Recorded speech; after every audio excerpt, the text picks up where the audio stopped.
everybody. So welcome to our live session to celebrate the World Sleep Day.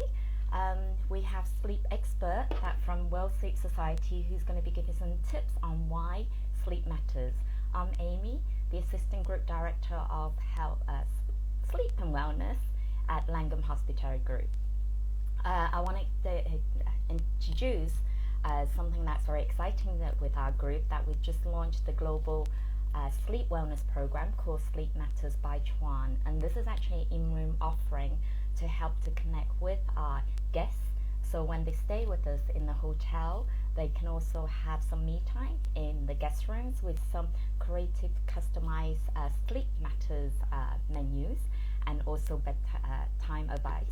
And all this has been also created together with the World Sleep Society, who's been a fundamental association that really focus on the mission to dedicate advanced sleep health worldwide with sleep medicines and also scientific proof. So with that, does everybody actually know, we did some research recently and found that a global research has shared that 8 out of 10 people, a question was asked to them, what matters to them? And actually one of the things they said was sleep. They really see that this is something that they really like to improve on, which we will learn more from our sleep expert coming through. So with our programs, to know more, you can actually visit all our hotels worldwide, who's actually created very personalized local elements that is more tailored to your needs. With World Sleep Society, it's very exciting. They also created a special issue of their magazine, giving to us to talk about the sleep together with the Langham, and to actually get out on the right side of the bed. And with all this experience and learning, we want our guests to take this home, not to just to use it while they're in the hotel through travel, but also continuously through their everyday lifestyle. So let's introduce our expert, and if you give a moment, we're going to add him into our chat now.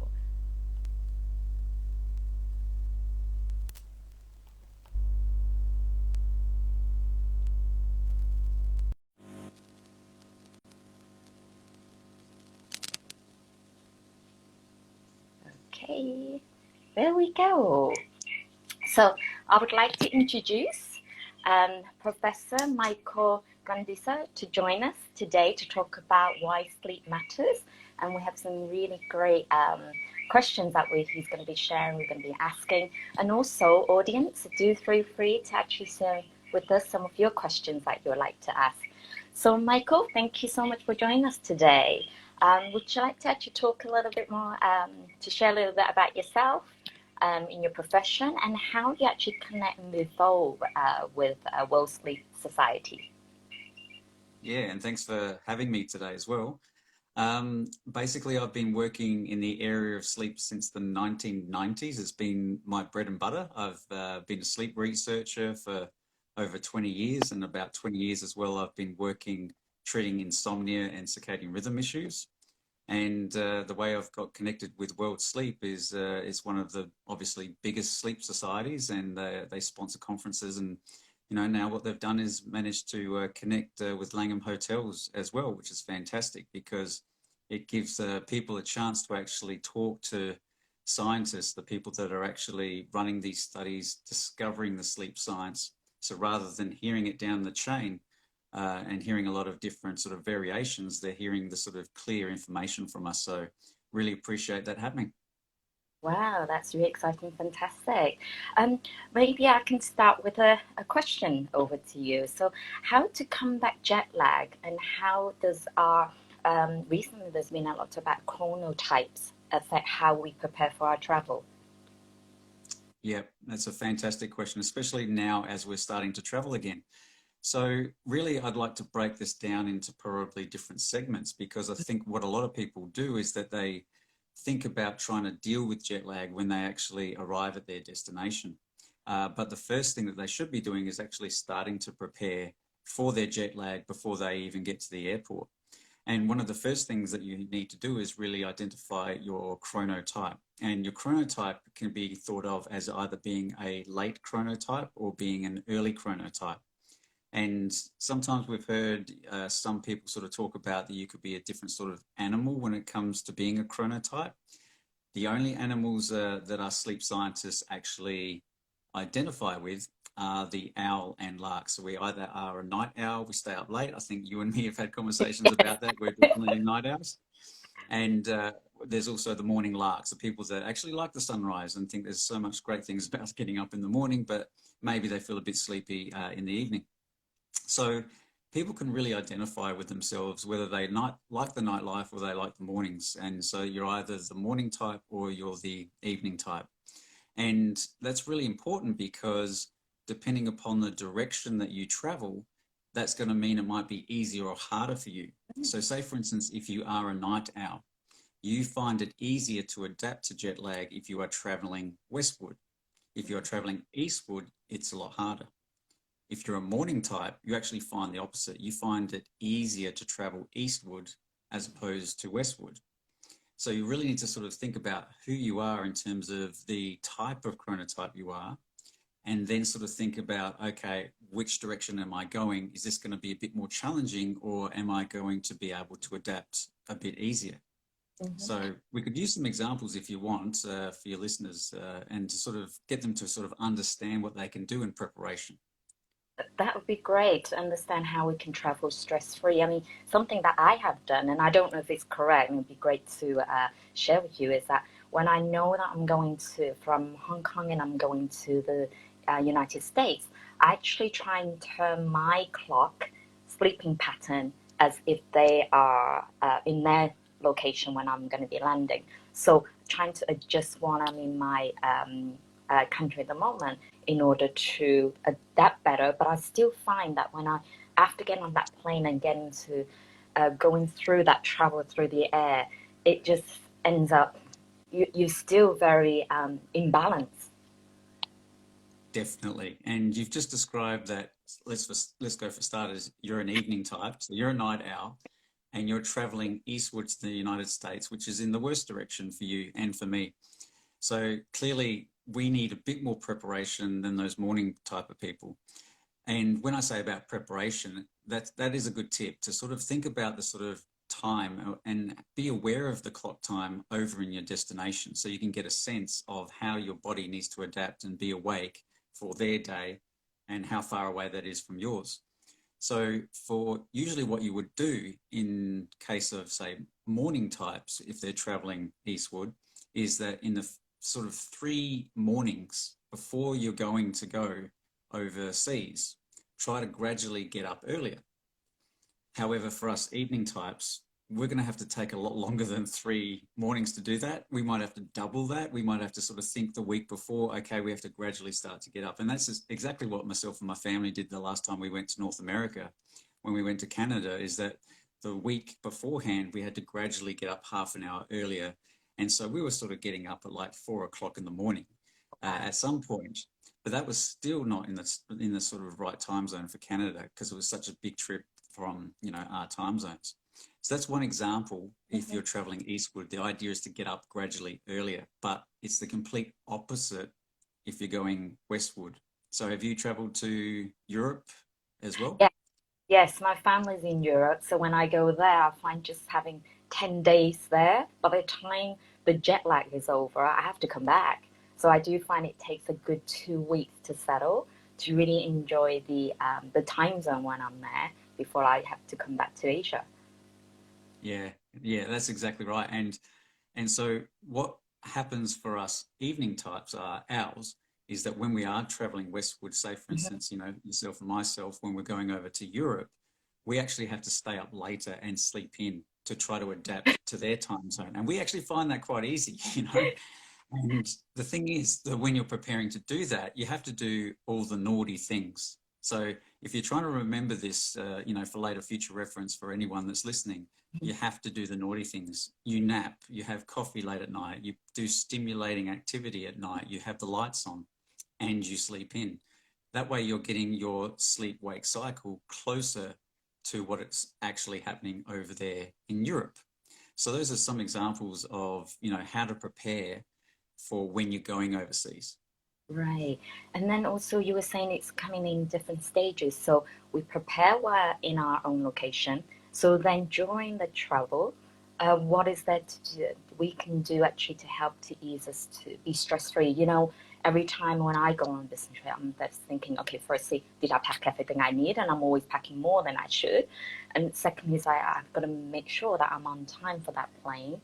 When you're on the plane, the buoyancy of the in the air actually does cause a lot of congestions and sinus issues as well for some people. And having some carbs will make you bloated with some gluten, allergies as well for some people.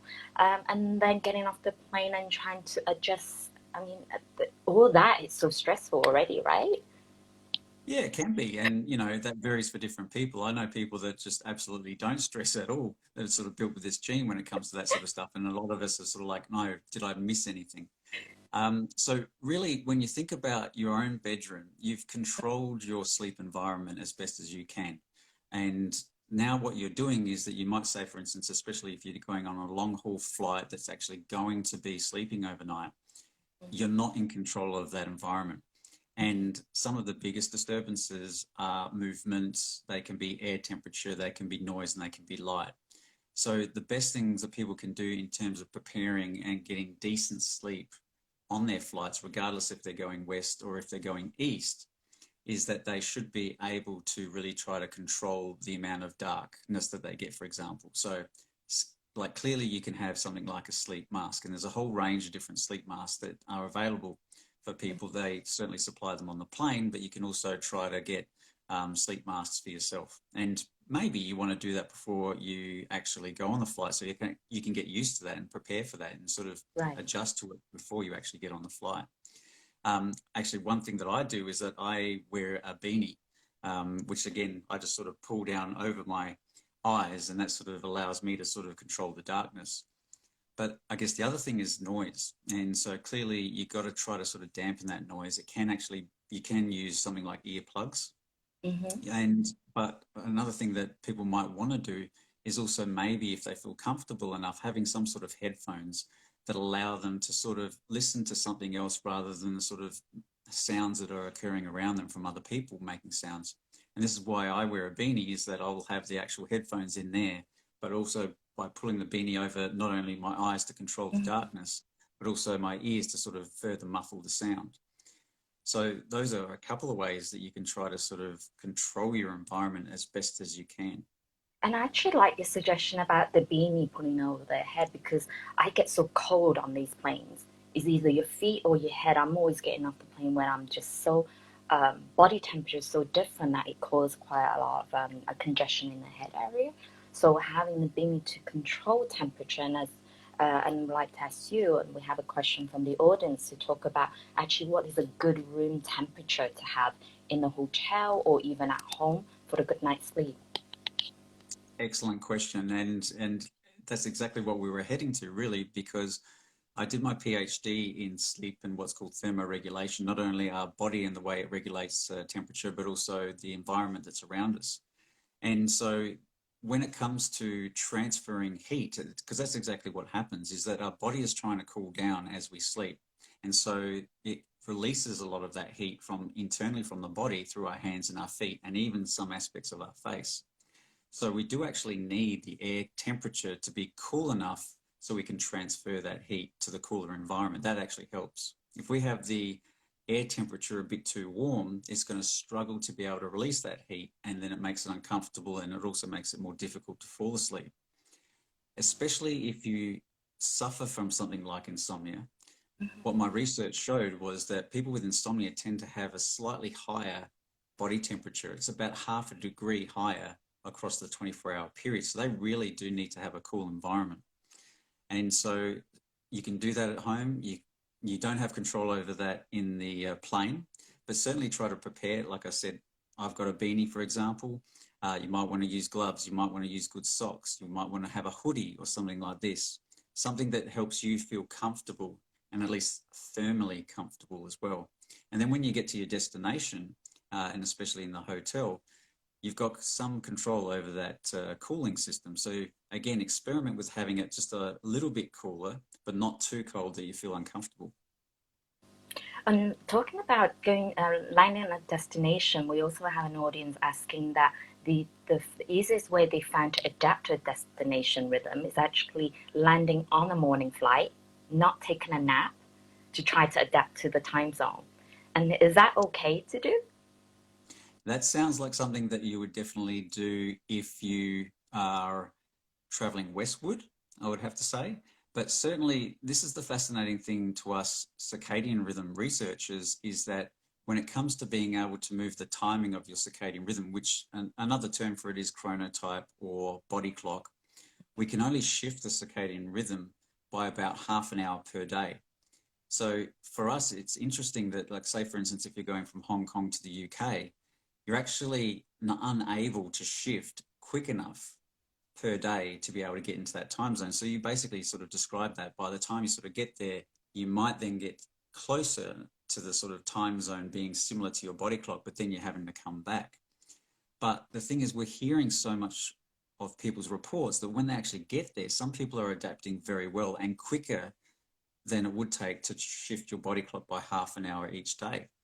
So we certainly believe that there seems to be something going on that's quite unusual about jet lag and travel, but also quite promising, which is that what a lot of people will do is that they'll move around and they'll go out into the sunlight.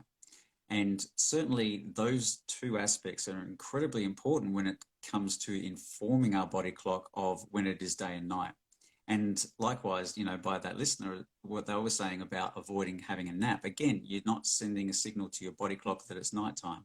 By pushing through that afternoon dip that you might get, which would be incredibly strong, you're able to actually tell your body clock, no, it's not nighttime anymore, it's actually daytime, and helping that to adjust a lot quicker. Well, that's something I never thought of doing, is to adapt to the environment as you land, is actually going outside and really absorbing and balancing yourself in the location, that destination you're in. So that's very interesting.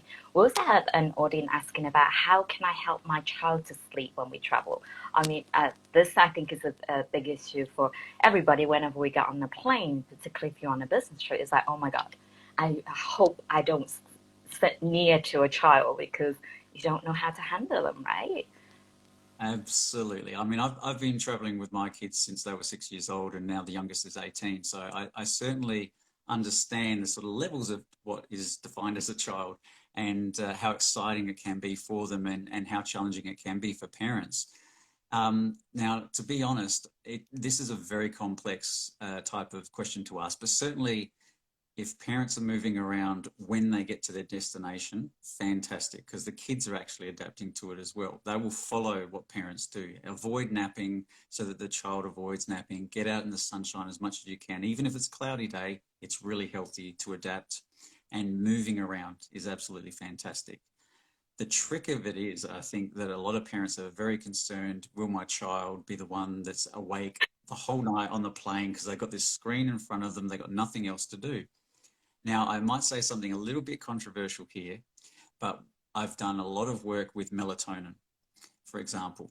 So obviously we can't give children sleeping tablets. We shouldn't give them alcohol for sure, but something like melatonin is synthesized and it is able to help really children feel sleepy. It doesn't actually help adults necessarily feel sleepy. Melatonin is actually very good for changing our body rhythm timing. So it is good for jet lag if you know how to do it. But for children, it actually gives them a bit of a sleepy effect. Now, I'm not saying that parents go to their local store and then just, get all of the melatonin off the shelf and just put it in every single meal that the child has. It requires probably some guidance from someone who has expertise Mm-hmm. doing this sort of stuff before they actually go overseas so they know how much that child can have for it to be effective. So the idea is that melatonin can become in liquid form. So you need to know if your child likes the taste, for example. Usually you would start at something like 1 milliliter, and see what that has in terms of an effect. It can be digested in about half an hour from then. So if you want your child to fall asleep at a certain time, try to give it to them half an hour before then. If you find 1 milliliter doesn't work after, say, trialing that for a few to several nights, then you can raise that up to 2 milliliters as well. so 2 meals. So, but it's really important, just in case, children and people are built differently, certainly run it past your family doctor who knows the medical history of your child. But also understand there's been a fair bit of controversy about melatonin, and it's probably because parents aren't instructed on how to use it, and it doesn't come on the bottle as well. But hopefully, just to reassure any sort of parents out there, we've looked at the research when it comes to melatonin in children, and melatonin has actually been given at high doses higher than what we suggest for adults, for premature babies who have just undergone this, incredible thing called birth way earlier than they should have. And they're given this over the first 24 hours. So melatonin has many, many different uses. It's not just for sleep. This is to help really combat what's called oxidative stress. So the whole idea is melatonin is actually now seen as having multiple purposes. So it does seem to be reasonably safe, but just as a second opinion, third opinion, maybe just check it with your family doctor before you actually try it with your child. Okay. And then while we're on the melatonin, we were talking about the child, how much they should be taking. I mean, how does that work on our body clocks as adults as well? I mean, people would always say, oh, I want to take, and others say, no, I'm actually worried about the dosage, or am I going to get hooked once I start taking it? Yeah, exactly. So there's probably a difference between something like the traditional sleep medications, which some of them can have addictive properties, but melatonin doesn't have that type of addiction profile. It's more of a dietary supplement, for example, I think they say in the United States. But for adults, it's quite different because we're using it for a different purpose. We're trying to really change the timing of our circadian rhythm. And in doing so, we don't necessarily need to have liquid melatonin. We don't have to be bamboozled with strawberry flavor or passion fruit flavor or anything like that. We can actually have tablets. And when it comes to the dosage of melatonin, and I have been trained by one of the world experts, which is Marcel Sims in Holland, he says that anything above 3 milligrams is not doing anything more. You're completely saturated once you get to 3 milligrams. So if you're looking to use melatonin, use something like 3 milligrams maximum. Try to get what's called fast-acting melatonin, not this sustained release, controlled release that's done over a long period of time. You need to sort of give your body clock a very quick, sharp signal. Even if you've bought that, the research shows you can actually crush that or even quarter it, and you can then turn it into a short-acting version of melatonin. Now, the key thing is when you take it, and that's going to be different depending upon whether you're a morning or an evening chronotype, and it also depends upon which direction that you're going as well. But in general, if you are wanting to basically go eastward with your travel, you need to wake up earlier, which means you need to fall asleep earlier. So you would be taking melatonin before you fall asleep if you're traveling eastward. If, for example, you're going from Hong Kong to the UK and you need to stay up later and you need to sleep in longer, you would actually take it in the morning and you would try to sort of be in darkness as much as possible. So if you say woke up over in the UK and it's 3 o'clock in the morning, the idea is if you're thinking, okay, I don't feel like I could get back to sleep, you actually have melatonin by your bedside, you take a tablet, stay lying still as much as possible in the dark for, say, another hour. And that's really telling your body clock, no, it's still time to sleep. And you do that half an hour later each sort of morning. And then that will help you also adjust to the new time zone. Wow, that's interesting. And then would one do the same on the way back when we get to our destination if we have struggled? So exactly, so you would flip it around. So if you're in the UK and then you're coming back to Hong Kong, this is a really good consult for you, isn't it, actually? It is, thank you. So you would actually flip it around. So you would actually, instead of taking it in the morning, you would take it in the evening. And you would take it about 2 hours before you have been falling asleep. You're sort of trying to trick the body clock to say, no, I was trying to sort of fall asleep earlier. So as much as some of the instructions would be saying take it half an hour before you fall asleep, that's actually not the case when you're trying to change your circadian rhythm. And I might just mention, again, probably just talk to your doctor. Melatonin has, again, as I've mentioned, if we're giving it to sort of premature infants in the first 24 hours of their life, you can imagine that it has a good safety profile. still talk to your doctor just in case there's any sort of unusual contraindications. And for example, like when we've been working with clients with melatonin, avoid having alcohol at the same time because it just amplifies the effects of alcohol. Right. Okay. Wow. And that's a very interesting topic on melatonin. Thank you for that. And then moving to something that if people doesn't need to take some, medication or holistic elements, then there's actually a question about since there is so many social media platforms like clubhouses, etc. How do you ignore and just sleep? And how important is your pillow that you sleep in, and also your bedding with the whole environment? Yeah. It's interesting because when it comes to your environment, probably one of the most harmful things from your environment is your bed partner. When your bed partner moves in the bed, especially if you're it sounds like you've had this experience. So when you have a bed partner and you share the same bedding and like, say for instance, the doona or the quilt, the duvet, then what happens is you have a 33% chance of waking up yourself because your partner woke up and moved. So in our entire environment when we're sleeping, that's actually the thing that is the most troublesome. It's quite interesting that when I went to Sweden, for example, on my last trip, that when we went to the hotel, they actually had two separate single quilts. So I don't know if that's a possibility for people to sort of maybe request that if they find that they're sort of having that tug of Mm-hmm. war with the quilts. I will say if my wife's listening, we don't do that. Just to sort of let people know about that. And in terms of the pillow, you definitely have to try to experiment with that because you're going to a certain place that's going to have a different pillow. And I'm pretty sure with Langham hotels as well, you've got that selection of different Yeah. pillows, which is great. Yep. So certainly, if you find the pillow's not comfortable, don't sort of, dare I say, sleep on it, mind the pun, ring up and see if you can request a different sort of pillow so you can find the right one for you. It's a bit like Goldilocks. And in terms of the distractions, we've been doing a lot of research, in fact, in the last 14 years on technology use and sleep. And we initially believed it's incredibly stimulating and it's bad for sleep. We've done things where we've had bright iPads in people's faces in the hour before sleep. We've given them Call of Duty, a violent video game, in the hour before sleep. We're struggling to stuff up people's sleep that way. But one thing seems to be quite common is, yes, the phone can actually be somewhat detrimental to sleep, but it's also what you do on there. So our general recommendation is try to find something that avoids you touching the screen as much as possible. And one of the best things that you can do is probably watch something or listen to something, because that doesn't necessarily involve an interaction with the screen. In fact, our research looking over 80,000 people, when we looked at technology use and specifically TV viewing, that had a near zero relationship with sleep. So actually watching TV can actually be something that's, dare I say, less harmful to our sleep compared to other sort of social media or other types of technological activities we can do in the lead up to bedtime.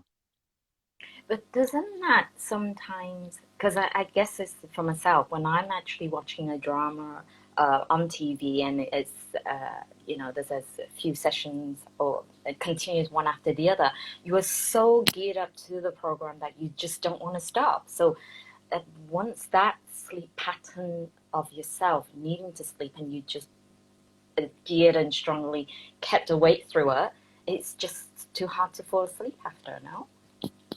Is this sounding like a private consult? No, I'm only joking. I'm so sorry. I'm just actually No. thinking, in general, I think everybody feels that the myth of what one should do and shouldn't do and what are the facts. And as you also share with us, the facts is some of them are actually not myths and it doesn't control your sleep pattern.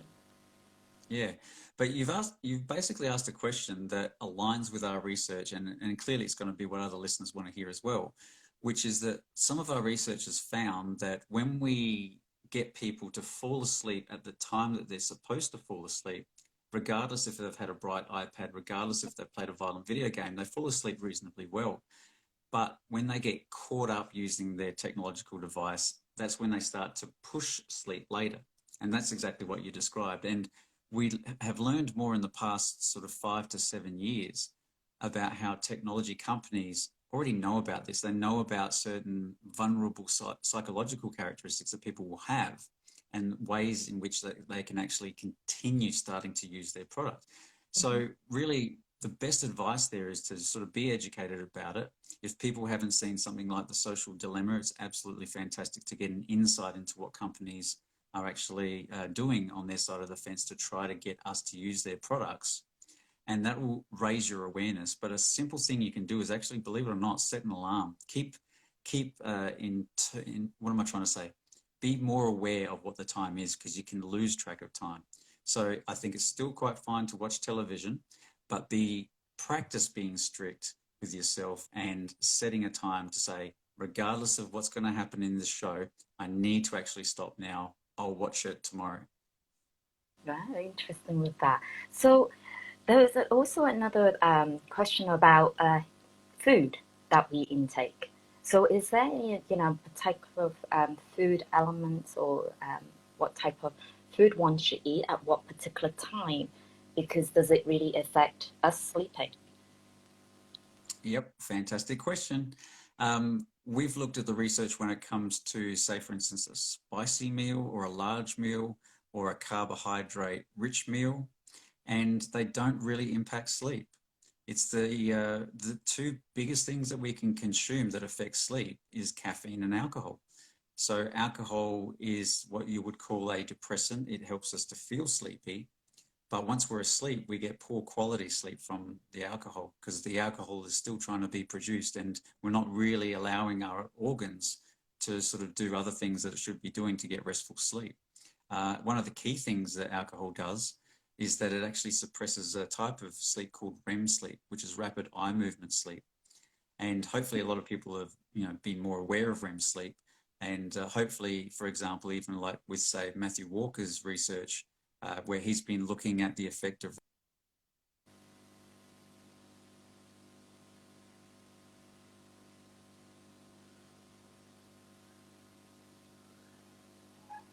So we're just losing Professor Michael a little bit.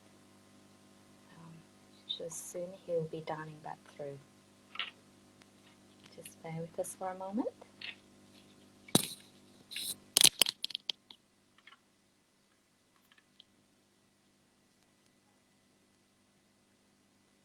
Okay, just bear with me for a moment while we just reconnect with him again. I hope everybody's still awake in other locations and also ready to gear up for more information about sleep. And there's actually more to come about best tips.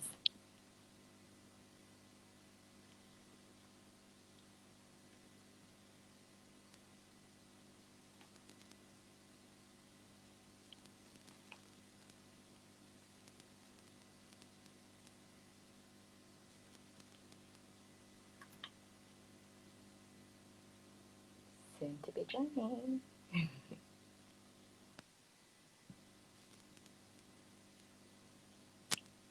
Sorry everybody for this little glitch here that we're having.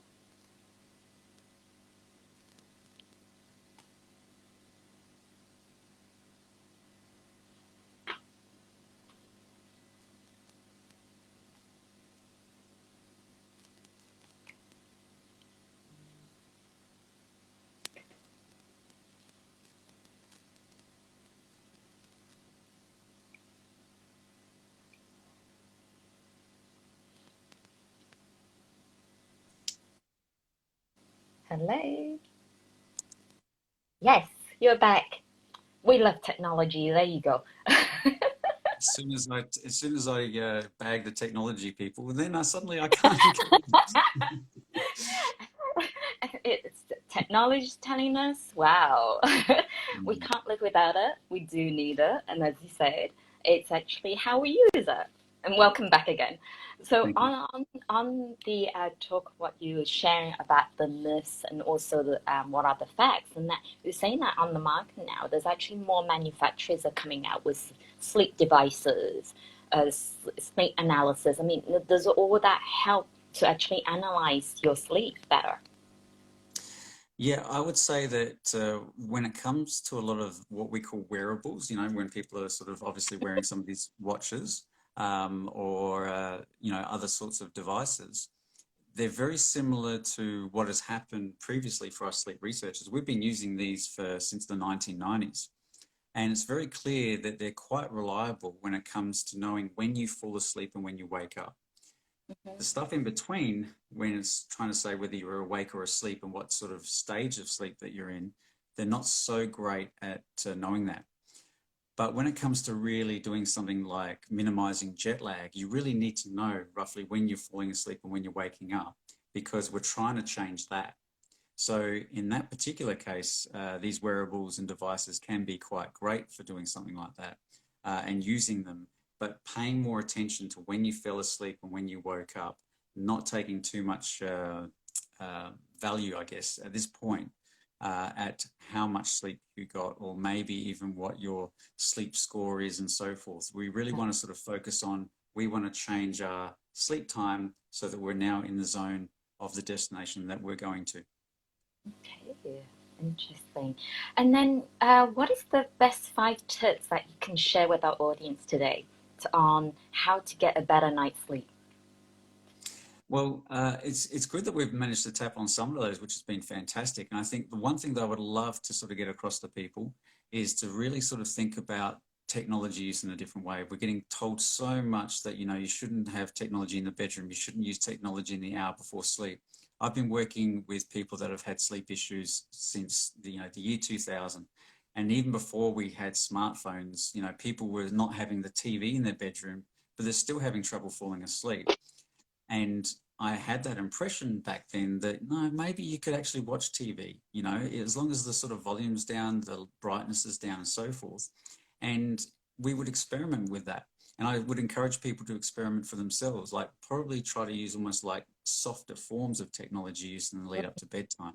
Certainly things like listening to whether it's music, podcast, a body scan, or some sort of other meditation is fantastic, or an ebook. What it's doing is it's focusing your attention on what you're listening to rather than having your thoughts sort of go to all of the things that you've got to do tomorrow or the next day and the things that happen today, which are actually quite harmful to sleep. So I would say the first sleep tip is maybe experiment with sort of something like watching TV before bed and listening to music and so forth, or reading a book if you like that as well.